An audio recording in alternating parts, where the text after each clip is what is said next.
kickoff event to season 22 of JBT competition is up here in Seattle at the Tournament of All-Time Champs and Non-Champs, which means we've got 4 title matches going on at once, and the one in the furthest along is maybe the best one. This is the Scratch Champs division. Tyler Bowe working on that potential 278, but look at that, playing Ryan Nikolas with potential 277. Nikolas has already struck in the 9th, so that makes this a huge shot for Bowe here in his 9th. Coming off a 289 the last game, he made a ball change in the last game of the semifinals, struck out with that, went spare 10-bagger in the last match to defeat Tyler Coates and get to here. And here we have an all-timer title match. If Tyler gets all 3 strikes in the 10th, he shuts out Nikolas. Anything less, Ryan can take it away. 2 of our most veteran bowlers putting on a show here in Secoma.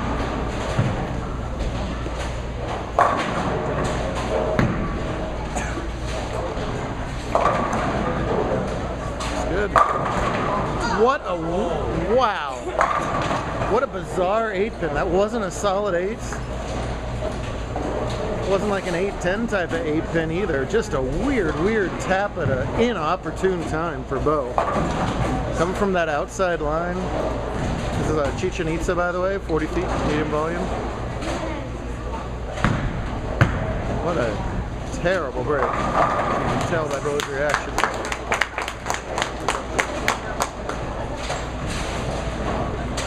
Now the spare ball hitter is still huge. If he doesn't strike on this spare ball, Ryan can win or tie with only 1 strike. Strike for 257, and he'll need a double. 216. Sorry, and he'll need 1 strike in the 10th if Tyler fills. Less than that, Ryan might not even need the hit. Oh man. Bowe's body language tells the story. He deserves a lot better than 9 spare 8 there. So now Ryan needs 9 spare strike to win by a pin. 256 with 9 spare strike. If he gets 8 or less on this ball, the best 8 on this ball, the best he can do is tie. 7 or less, he loses. What a shot. One of our best. Wants it to wheel, and 10 in the pit. Is anybody surprised? Who's the top seed coming in? Him and that purple hammer have become best friends over the last couple months.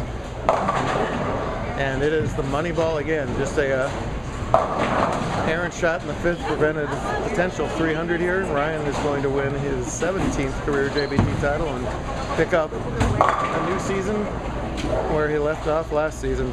High quality stuff from 2 outstanding bowlers.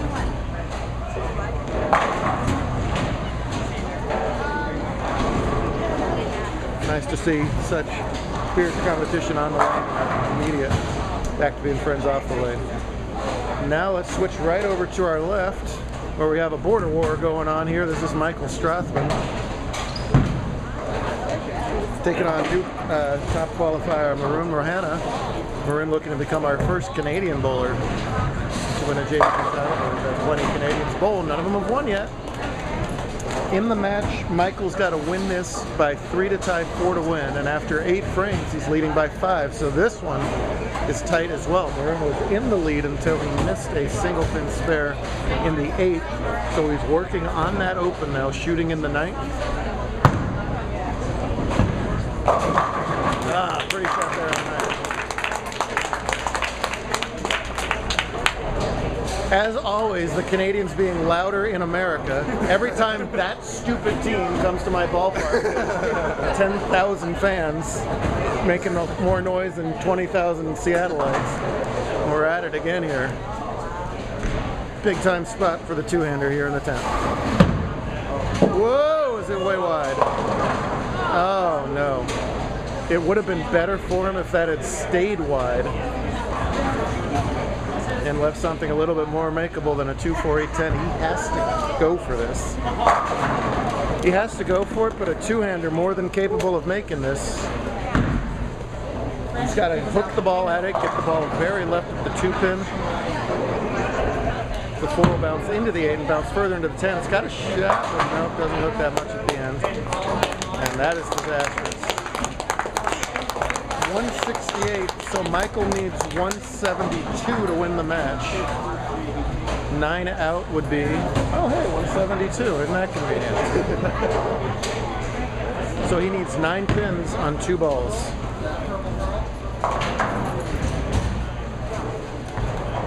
To join the Champs Club. You betcha! So Strothman is going to climb the ladder. He beat Ruth Magana in round 1, Andrew Martin in round 2. And is going to defeat Top Seed Maroon here in the title to join the Champions Club. Canada will have to wait one more day. I'm sorry. I'm sorry. I'm sorry. I'm sorry. I'm sorry. I'm sorry. A bunch of them gave it a shot today.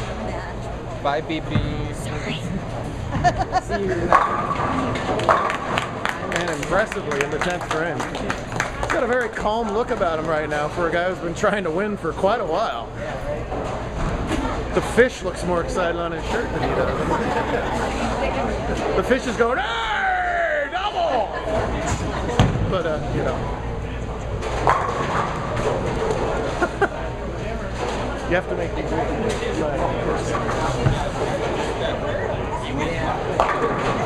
There's brand new champion right there, 205.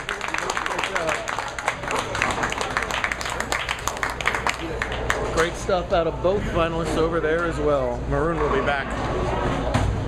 Let's slide on over to the right now where we got another 9th frame here. Peyton Edwards in the handicap champs division is taking on, his opponent is who he's taking on. Well, Tyler DeLorm, of course. Tyler won twice as a rookie last season, while Peyton finally got off the 2nd place schneid with the win last season. And this one a lot lower scoring here. If Peyton spares this up, he will be leading by 32. And that's interesting because he's got to win by 28. So close match here, but look out. A missed spare in the 8th. That's his 3rd missed spare of this match. And that flip-flops DeLorm into the lead, who has missed a whole lot himself. So high scores over in the other 2 matches. This one more a case of I don't want it, you take it. No, I could never, you take it. Oh no, I don't want you to win, you take it. I don't want you to lose, you take it. His fish looks equally excited though.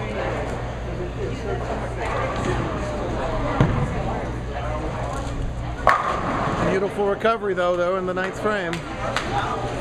Get that strike working in the 9th and anything can happen. See how DeLorm responds. He's only got 85 in the 5th.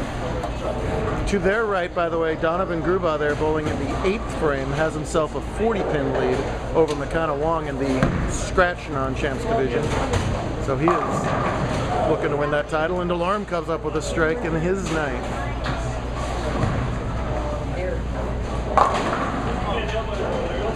Let's see here. So he trails by 32, but he's getting 27. They're both working on strikes. It's all about who's going to want it in the 10th, Bradley. Remember that. Thank you.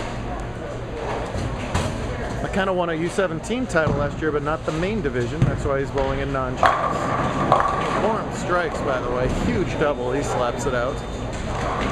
Wong in significant trouble here. Trails by 45 and has a tough spare here in the 8th. If he spares it, he can still shoot 200 even.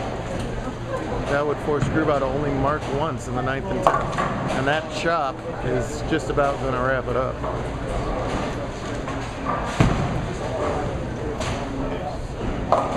Well, now we got a washout to deal with off that double, so he loses a lot of count. He could lose even more count. I'll see you next That was month. rotten luck. Well, you went back 4 the game before, 289 and 266. Yeah, That's a lot of in the step ladder. that's a lot of strikes for a handshake and a 2nd place. That's all right. He'll be back. It happens. You're just distributing those titles around like we talked about. Very good. Next one. Yes, sir. Thank you. Good luck tomorrow. Yeah, thank you. See you then. So count important whether he makes or misses this for DeLorm. Oh, why not make it? Nicely done, Tyler. So he finishes at 131, which means Peyton needs 28 better than that. Peyton needs 159, and that's why that count was so huge, because now spare doesn't do it. Peyton must strike on this ball to win. If he does not strike on this ball, DeLorm wins. one shot for a TSC title. Wide, and it's not coming back. Ah! That one sure is coming back, though, as the powerful Oregonian is on his way to his first JBT title. Donovan from Salem, so he just kind of floated up here after the eclipse with all the rest of the traffic. I think he left Tuesday for today's tournament. It was taking people, I heard, 13 hours from the Salem area back to Seattle. Well, we're there is emphatically drills 10 in the pit there. Nice looking ball. About time he has a title. For Peyton, that's the first ball that he would want back, as Peyton had to win by 27, and if he strikes, he wins by 26. And he is just figuring out the math now. And his fish is not happy. Credit where it's due, by the way. Natasha Richardson worked with Kelsey Abrahamson to make these jerseys for gold for Northwest, and they do look very sharp. Natasha's brother Isaac finished third in scratch non-champs. For Peyton, it's going to be a heartbreaker.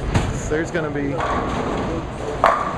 it's a one-pin loss. There's 9 out in the second, 8 out in the sixth, and 9 out in the eighth. Any one of those pins, I can't believe he's smiling. Shows you what a good guy he is right now. I sure wouldn't be. Donovan Rush is out there for 242 in the 10th, and an impressive first career title. Welcome to the club. McConaughey's time will come. He's been knocking on the door, kind of paid his dues and scratch last year. There it was, as we all say. Who will win first? This guy or that guy? Or, no, not that guy. This guy or that guy. That guy's already won. Who's going to win first? Are you going to predict that you're winning first, or is your brother going to win first? Call it. Me. Listen, this would have won the last game against Donovan, but Donovan said, "No! I will go up 100 pins this game. I take title away." Great action. Thanks to Mike and the crew at Secoma for hosting us. Season 22 is off and running. We'll continue it at Acme tomorrow.